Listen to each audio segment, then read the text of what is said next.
Oh. Fuck les acteuses, faut juste qu'on graille. 7-5 Paris Nord, tu connais le bail. J'ose croire qu'ils m'esquivent, je fais pas le domestique. Je suis le seul qui t'esquinte, les autres sont daillés. Jarod pour Aloha News, la frappe préventive est enfin dispo, bande d'enfoirés. Allez l'attraper. La gloire, dites-leur qu'on y go. On les baise comme d'hab, on les baise comme d'hab.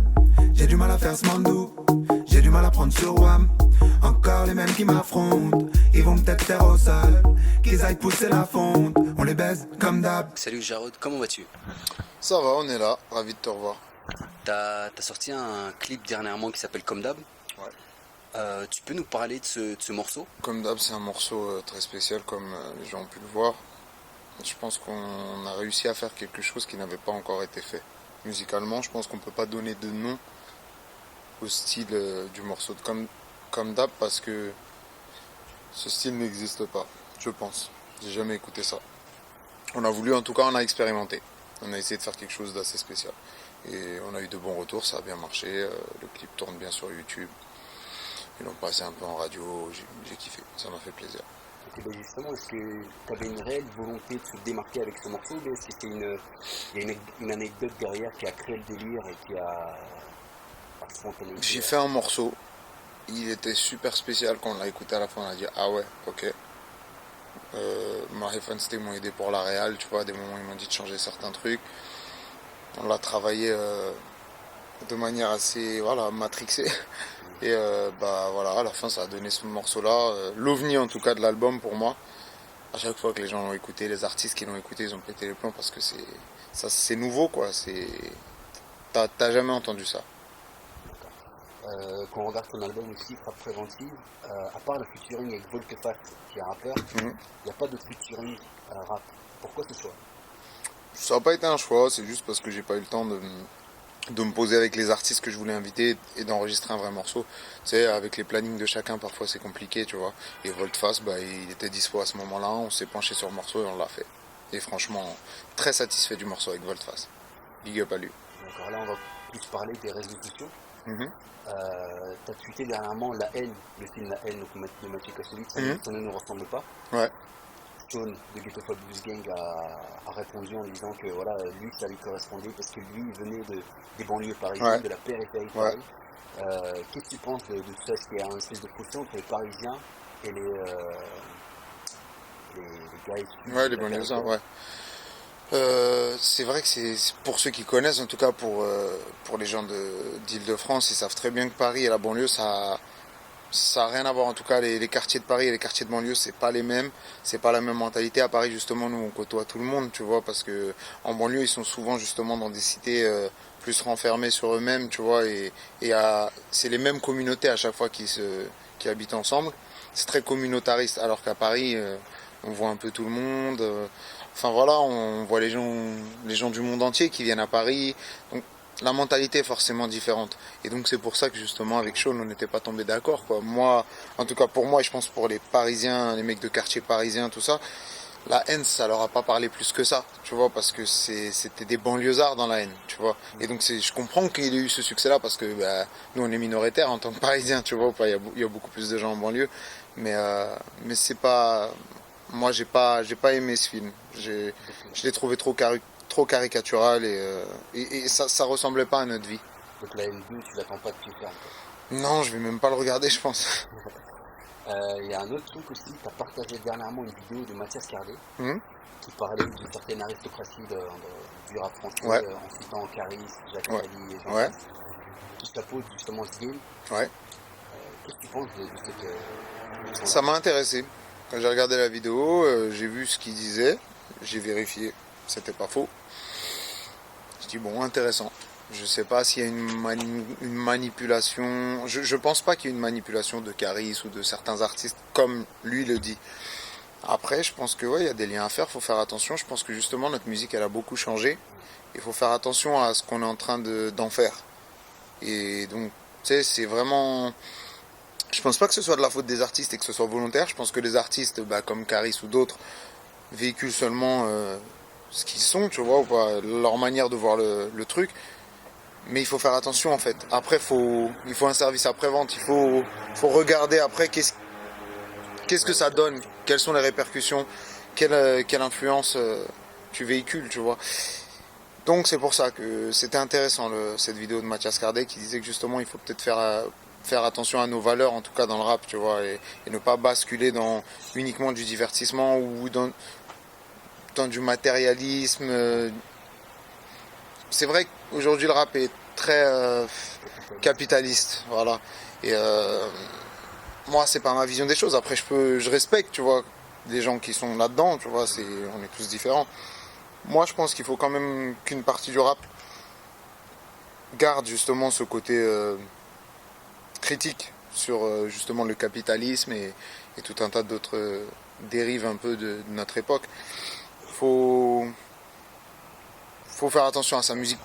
En fait, écrire, même moi, j'ai souvent pensé comme ça, on me l'a reproché des fois, j'écrivais des choses parce que ça me correspondait, c'était ma vie, c'était ma vision des choses, mais parfois les gens qui écoutent, ils vont pas forcément comprendre.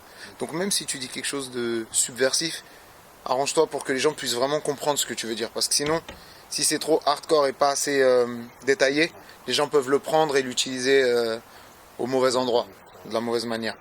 Et voilà. Est-ce que du coup tu te censures un petit peu en disant voilà, tu peux pas tout dire, dans le sens où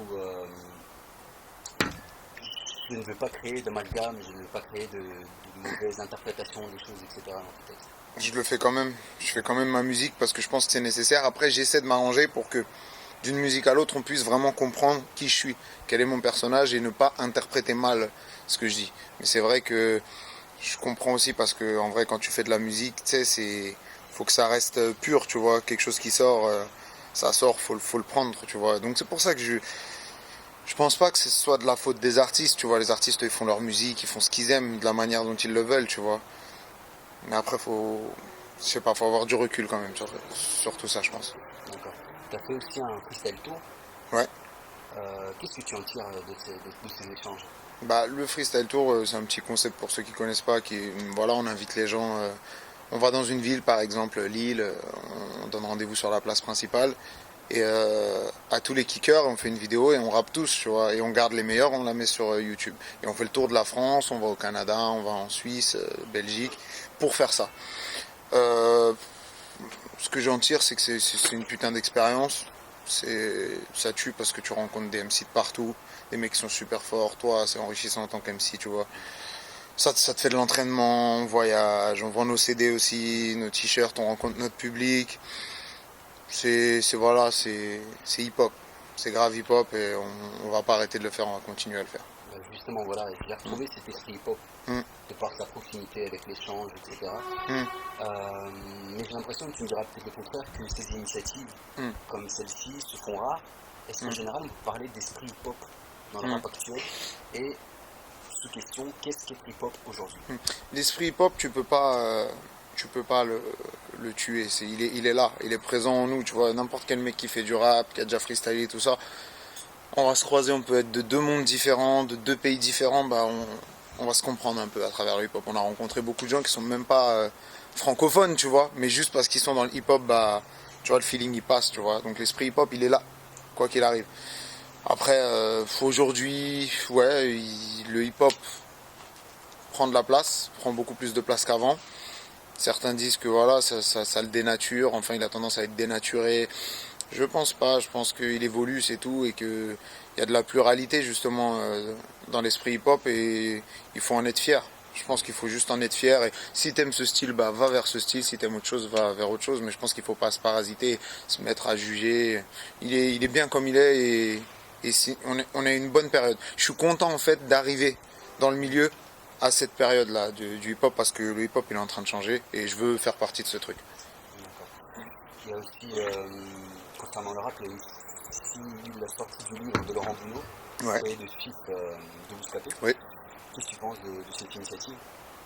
Je pense que c'est cool parce que ça montre que voilà, que Bounot est un peu derrière le rap, enfin voilà, que il se passe des choses, tu vois, c'est une bonne initiative quoi qu'il arrive je pense, parce que ça n'avait pas été fait, tu vois, le patron du plus gros site avec le patron de la plus grosse radio qui se connecte déjà, ça c'est intéressant déjà.